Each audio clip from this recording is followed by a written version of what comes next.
Dalam rapat koordinasi persiapan tahapan seleksi penerimaan calon anggota Komisi Informasi Provinsi Sumsel menentukan susunan tim seleksi yang bertempat di Meeting Room Hotel Sandika Radial Palembang pada Sabtu 23 Maret 2024. Asisten 3 Bidang Administrasi dan juga Umum Setda Sumsel, Kurniawan mengatakan, setelah menentukan susunan tim sel, dilanjutkan dengan penetapan jadwal penjaringan calon anggota Komisi Informasi Provinsi Sumsel. Jadi tadi sudah kami rapat 5 pansel tadi ditambah dengan panitia.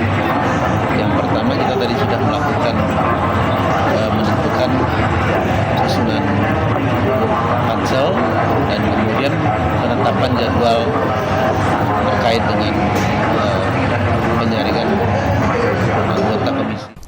Sementara itu, Kadis Kominfo Provinsi Sumsel, Rika Evianti mengatakan, tim sel calon anggota Komisi Informasi Provinsi Sumsel meliputi aspek universitas, pemerintah, dan juga tokoh agama. Diharapkan calon anggota Komisi Informasi Provinsi Sumsel dapat bekerja dengan baik untuk masyarakat melalui keterbukaan informasi.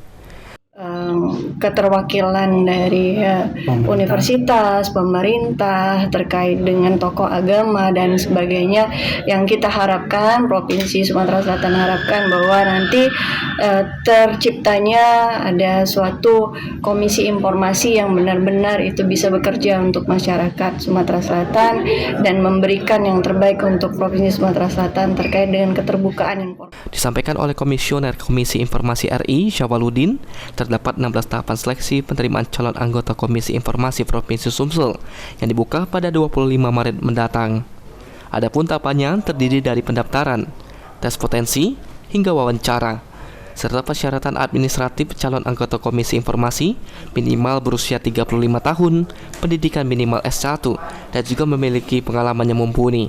Dari tim sel bahwa dalam proses seleksi ini mengundang putra-putri terbaik di wilayah Sumatera Selatan untuk ikut berpartisipasi untuk mengembangkan diri di dalam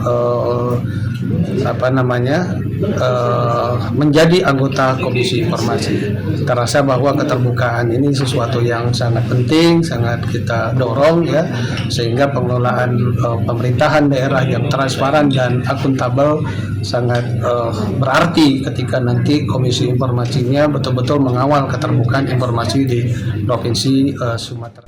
Hafidz Zainul, PAUL TV.